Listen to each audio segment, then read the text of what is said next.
Hello दोस्तों, आप सभी का स्वागत है हमारी उत्तराखंड क्लासेस में। और आज हम लेकर आए हैं आपके सामने उत्तराखंड जीके सीरीज़ का तीसरा प्रैक्टिस सेट। तो आइए बढ़ते हैं हम अपने प्रैक्टिस सेट की ओर। तो दोस्तों आपके सामने इस प्रैक्टिस सेट का पहला क्वेश्चन है, कुमाऊं का विक्रमादित्य चंद वंश के किस शासक को कहा जाता है। तो आपके सामने चार ऑप्शन है। ए देवी चंद को, बी ऑप्शन जगत चंद को, सी ऑप्शन कल्याण चंद को, डी ऑप्शन ज्ञान चंद को। तो दोस्तों जो इसका सही आंसर होगा वो होगा आपका देवीचंद। ओके दोस्तों। और दोस्तों एक अन्य तथ्य और जान लेते हैं इसके बारे में। दोस्तों देवीचंद को ही कुमाऊं का मोहम्मद बिन तुगलक कहा जाता था। क्या कहा जाता था? मोहम्मद बिन तुगलक। ओके दोस्तों। तो दोस्तों बढ़ते हैं नेक्स्ट क्वेश्चन की ओर। नेक्स्ट क्वेश्चन है आपके सामने, गोंड भूमि का संबंध किससे है। तो आपके सामने चार ऑप्शन है। ए सिपाहियों से, बी कृषक से, सी मंदिरों से, डी इनमें से कोई नहीं। तो दोस्तों जो इसका राइट आंसर होगा वो होगा मंदिरों से। ओके दोस्तों, बढ़ते हैं हम नेक्स्ट क्वेश्चन की ओर।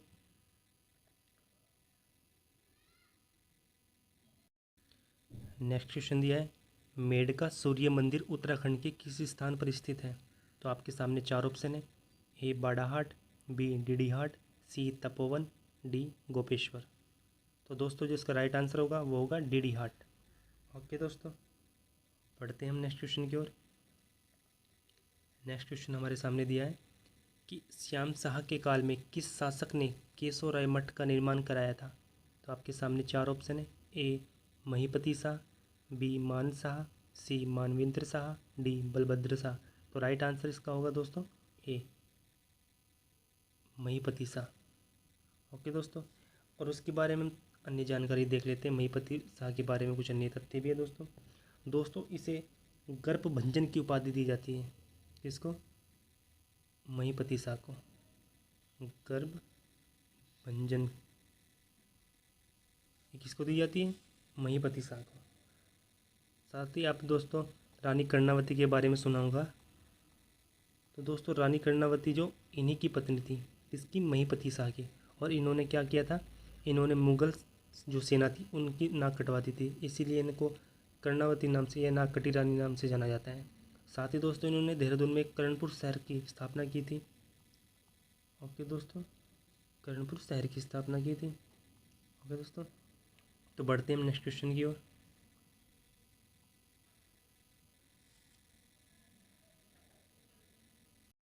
तो नेक्स्ट क्वेश्चन है हमारे सामने, किस पवार शासक ने सिख गुरु रामराय को 3 गांव दान में दिए थे। तो आपके सामने चार ऑप्शन है। ए पृथ्वीपति शाह, बी सुदर्शन शाह, सी फतेह शाह, डी प्रदीप शाह। तो दोस्तों जो इसका राइट आंसर होगा वो होगा फतेह शाह। ओके दोस्तों, और वो 3 गांव कौन से थे? खुड़बुड़ा, राजपुर, चामसारी। ये 3 गांव थे जो किसको दिए गए थे? गुरु रामराय को। तो दोस्तों फतेह शाह के बारे में इस जानकारी और देख लेते हैं। दोस्तों इसके दरबार में 9 रतन रहते थे। किसके दरबार में? फतेह शाह के। और इसके बारे में अन्य जानकारी भी, इन्हीं के समय एक भंगाड़ी का युद्ध हुआ था। किसका दोस्तों? भंगाड़ी का युद्ध, जो किस किस के मध्य लड़ा गया था? फतेह शाह और गुरु गोविंद सिंह के मध्य। गुरु गुरु गोविंद सिंह के मध्य। ओके दोस्तों, आई होप आपको ये सेशन अच्छा लग रहा होगा। तो बढ़ते हैं हम नेक्स्ट क्वेश्चन की ओर। तो दोस्तों नेक्स्ट क्वेश्चन है हमारे सामने, किस युद्ध के पश्चात गढ़वाल पर गोरखाओं ने अधिकार कर लिया था।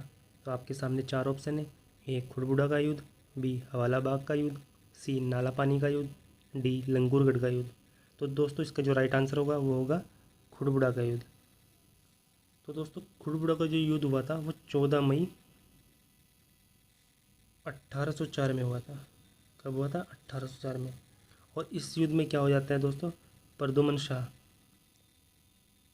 शाह की मृत्यु हो जाती है। ओके दोस्तों, तो बढ़ते हैं हम नेक्स्ट क्वेश्चन की ओर।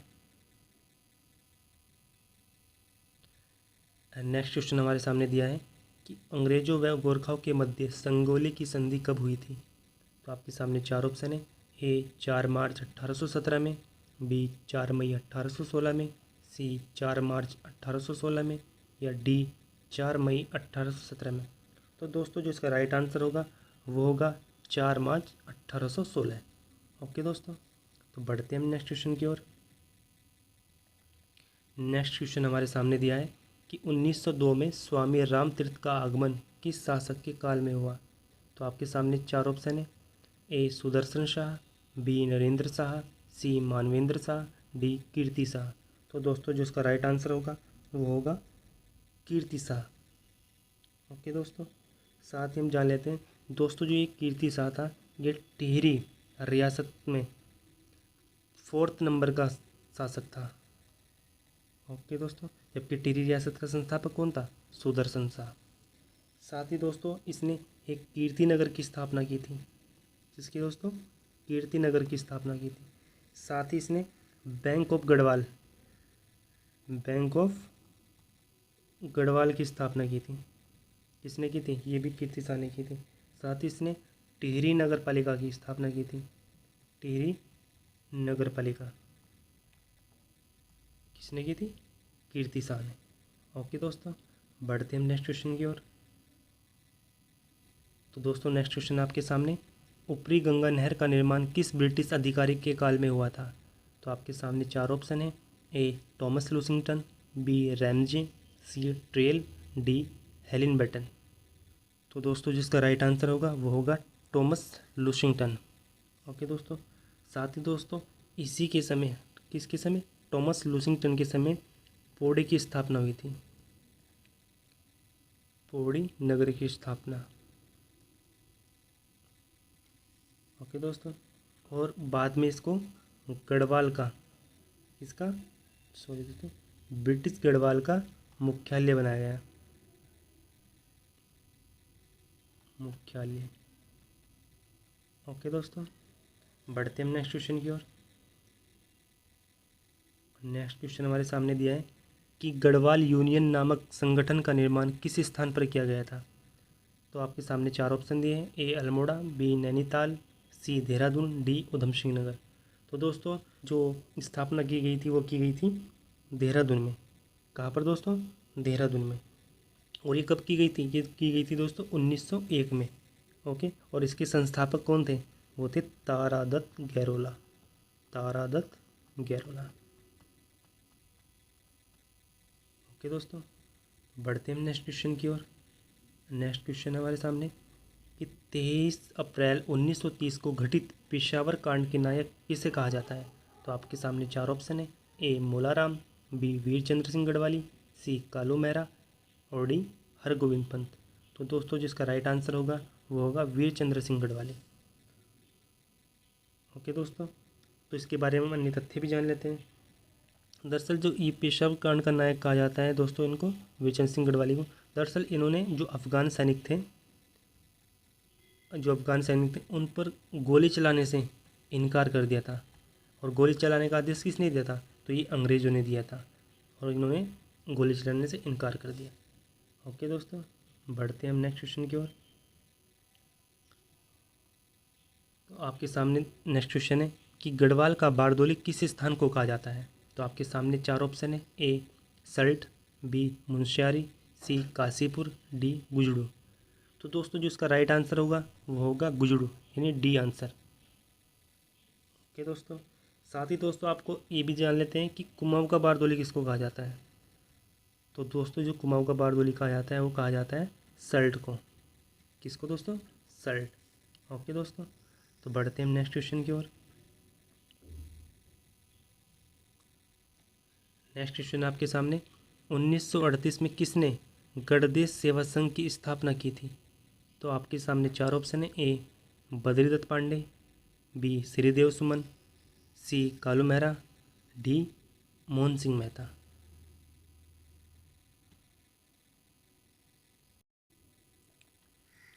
तो दोस्तों इसका जो राइट आंसर होगा वो होगा श्रीदेव सुमन। और दोस्तों इसका जो ये गणदेश सेवा संघ है इसका बाद में नाम परिवर्तित करके क्या कर दिया जाता है? वो कर दिया जाता है हिमालय सेवा संघ। हिमालय सेवा संघ। ओके दोस्तों, आई होप आपको ये सेशन अच्छा लग रहा होगा। तो बढ़ते हैं हम नेक्स्ट क्वेश्चन की ओर। नेक्स्ट क्वेश्चन हमारे सामने दिया है 1879 में स्वामी दयानंद सरस्वती द्वारा उत्तराखंड के किस स्थान पर आर्य समाज की स्थापना की गई थी। तो आपके सामने चार ऑप्शन है। ए देहरादून, बी अल्मोड़ा, सी चंपावत, डी कौशानी। तो दोस्तों जो इसका राइट आंसर होगा वो होगा देहरादून। और दोस्तों यह कौन, स्वामी दयानंद सरस्वती, ये पहली बार उत्तराखंड में कब आए थे। ये पहली बार उत्तराखंड में 1854 में आए थे। कब आए थे, 1854 में। ओके दोस्तों, बढ़ते हैं आगे। नेक्स्ट क्वेश्चन हमारे सामने कि पशु अनुसंधान संस्थान उत्तराखंड के किस स्थान पर स्थित है। तो आपके सामने चार ऑप्शन है। ए कोटद्वार, बी काशीपुर, सी ऋषिकेश, डी मुक्तेश्वर। तो दोस्तों जो इसका राइट आंसर होगा वो होगा मुक्तेश्वर। कहाँ पर है ये संस्थान, मुक्तेश्वर में। और इसकी स्थापना कब की गई थी दोस्तों, ये की गई थी 1893 में। ओके दोस्तों, बढ़ते हैं हम नेक्स्ट क्वेश्चन की ओर। नेक्स्ट क्वेश्चन हमारे सामने 1 अगस्त 1949 को भारत में टिहरी विलय के दौरान टिहरी रियासत का शासक कौन था। तो आपके सामने चार ऑप्शन है। ए सुदर्शन शाह, बी मानवेंद्र शाह, सी प्रताप शाह, डी नरेंद्र शाह। तो दोस्तों इसका राइट आंसर जो होगा वो होगा मानवेंद्र शाह। ओके दोस्तों, और ये टिहरी का जब विलय किस में हो जाता है, भारत में हो जाता है, तो ये क्या बनता है, ये संयुक्त प्रांत का 50वां जिला बन जाता है। क्या दोस्तों, 50वां जिला संयुक्त प्रांत का, जिसे वर्तमान में हम उत्तर प्रदेश के नाम से जानते हैं। ओके दोस्तों, तो बढ़ते हैं हम नेक्स्ट क्वेश्चन की ओर। तो नेक्स्ट क्वेश्चन आपके सामने खुंकरी क्या है। तो देख लेते हैं हम, चार ऑप्शन दिए गए हमारे सामने। ए भूमि, बी पद, सी हथियार, डी आभूषण। तो दोस्तों जो इसका राइट आंसर होगा वो होगा हथियार। क्या दोस्तों, हथियार।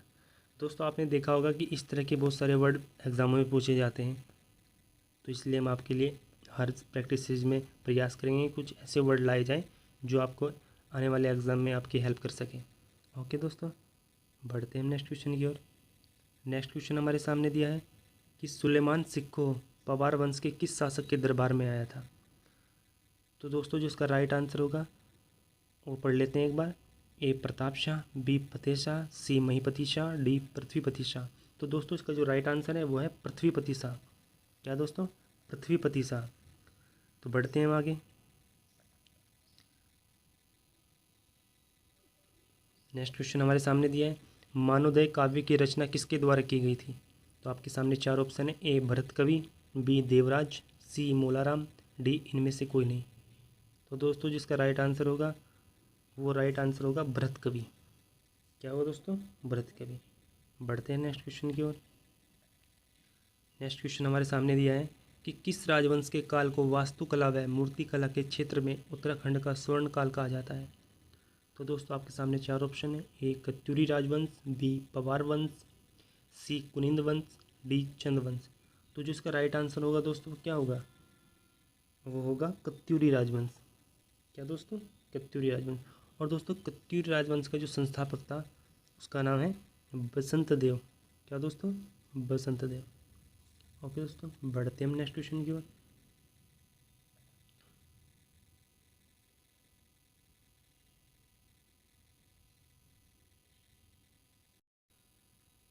नेक्स्ट क्वेश्चन है हमारे सामने मूर्तियों का भंडार उत्तराखंड के किस स्थान को कहा जाता है। तो आपके सामने चार ऑप्शन है।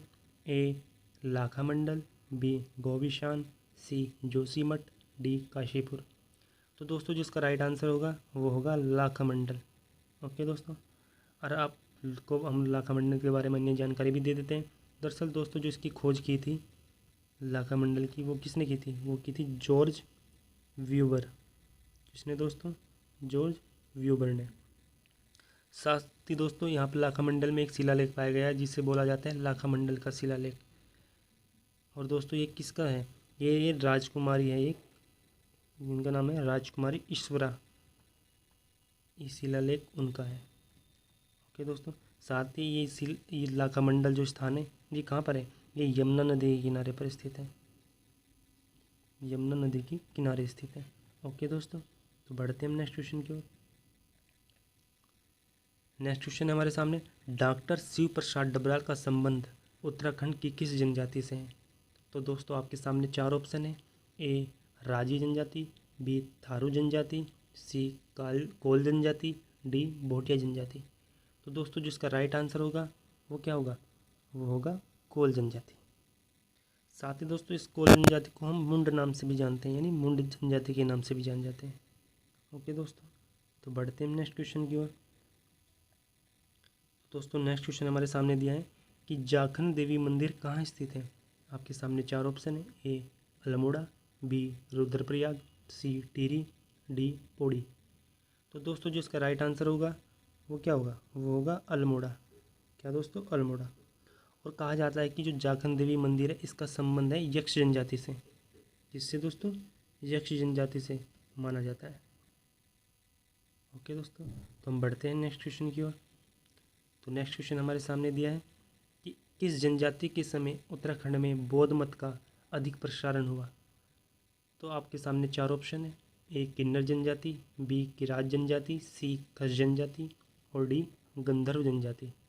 तो दोस्तों जो इसका राइट आंसर होगा वो होगा खस जनजाति। क्या दोस्तों? खस जनजाति। तो बढ़ते हैं हम अपने अंतिम क्वेश्चन की ओर। अंतिम क्वेश्चन है दोस्तों, लक्ष्मण की तपस्थली के रूप में किस स्थान को जाना जाता है? तो आपके सामने चार ऑप्शन है। ए कल्पनाथ, बी जोशीमठ, सी श्रीनगर, डी तपोवन। तो दोस्तों जो इसका राइट आंसर होगा वो होगा तपोवन। क्या होगा दोस्तों? तपोवन। और दोस्तों ये तपोवन कहाँ स्थित है? टिहरी में। कहाँ दोस्तों? टिहरी में। आई होप दोस्तों आपको ये सेशन अच्छा लगा होगा। तो दोस्तों आपको हमारा ये प्रयास कैसा लगा प्लीज़ कमेंट करके बताएं। और दोस्तों चैनल लाइक सब्सक्राइब कीजिए और ताकि हम आपके लिए बेहतर से बेहतर प्रैक्टिस सेट लेकर आ सकें। ओके दोस्तों, तो मिलते हैं फिर नेक्स्ट वीडियो में। तब तक के लिए जय हिंद दोस्तों।